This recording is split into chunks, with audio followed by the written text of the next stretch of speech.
Hi all, welcome back. Today we will be solving the questions from the chapter Electrostatic Potential and Capacitance for the year March 2019 and say 2019. So let's move on to the video. The first question is calculate the effective capacitance between A and B from the figure given below. So we'll first draw the diagram. The diagram shows that from A it is connected to C1 capacitor 100 picofarad and C2 200 picofarad. From there again it is connected to C3 100 picofarad and parallel to it we have C4 200 picofarad and finally to the point B. So A and B.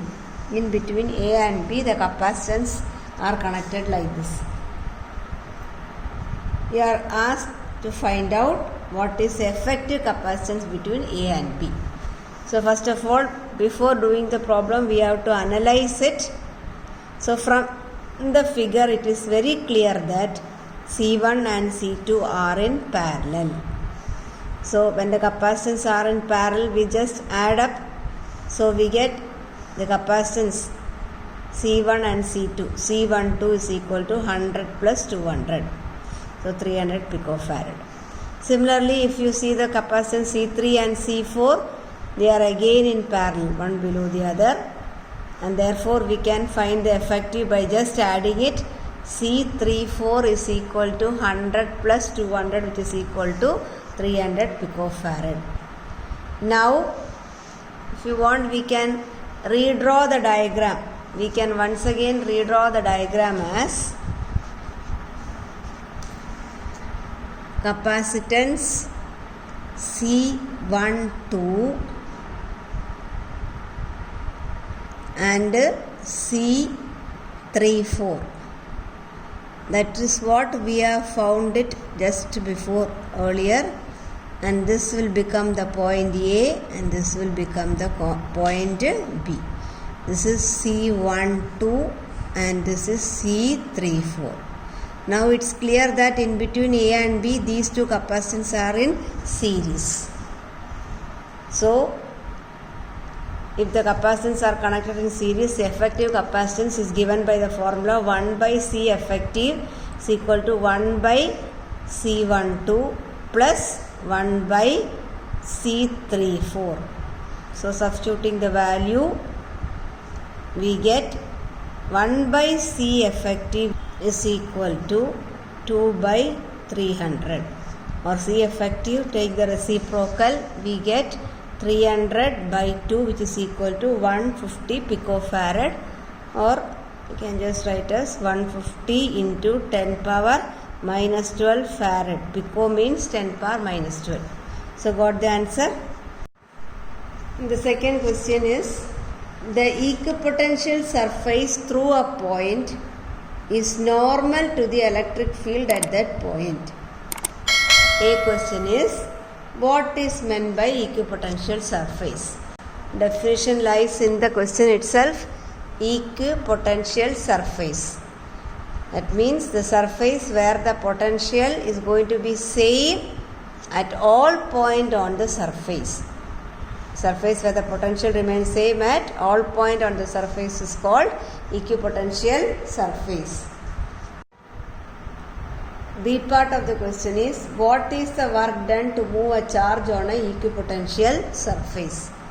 So work done, that also we have learned in formula, that is equal to work done equal to potential difference. That is, what is the potential difference between the 2 points into charge.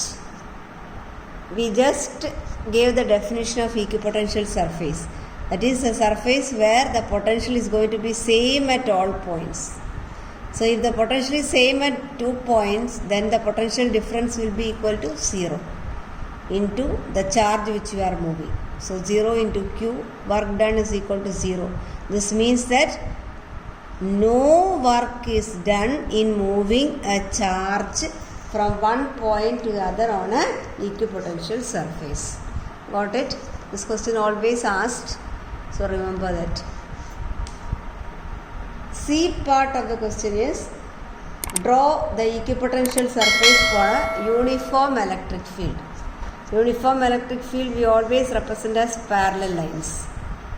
And we also learned in the properties of the equipotential surface that the equipotential surface will always be perpendicular to the electric field.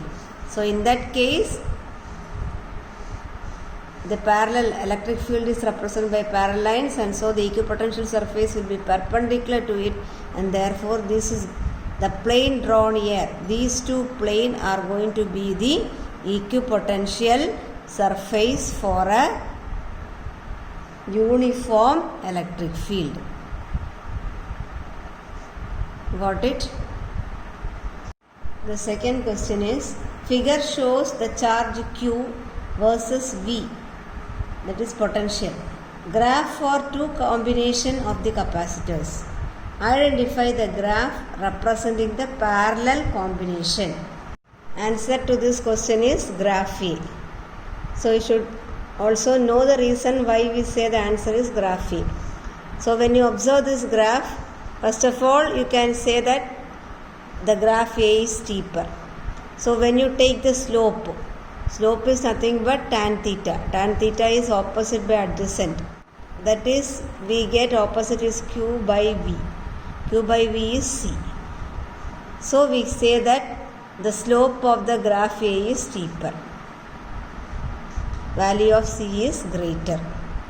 And secondly, the question asked is, which of the graph will represent the connections of two capacitors in parallel? Parallel connect ചെയ്യുമ്പോൾ നമുക്ക് മനസ്സിലാകണം അതിൻ്റെ കപ്പാസിറ്റൻസിൻ്റെ value കൂടുതലാണ്. അപ്പം ഈ ഗ്രാഫിൽ നിന്ന് you have to find for which graph the capacitance is greater.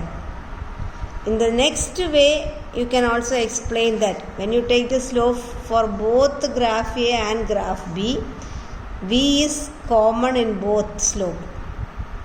And for the graph A, the value of Q is greater. The value of Q is greater. If Q is greater, C is greater. Whereas for graph B, the value of Q is small. And for both graph, V are same. So either two ways you can find out this answer. Very simple way is that you see which graph is steeper. For that graph, the capacitance will be greater.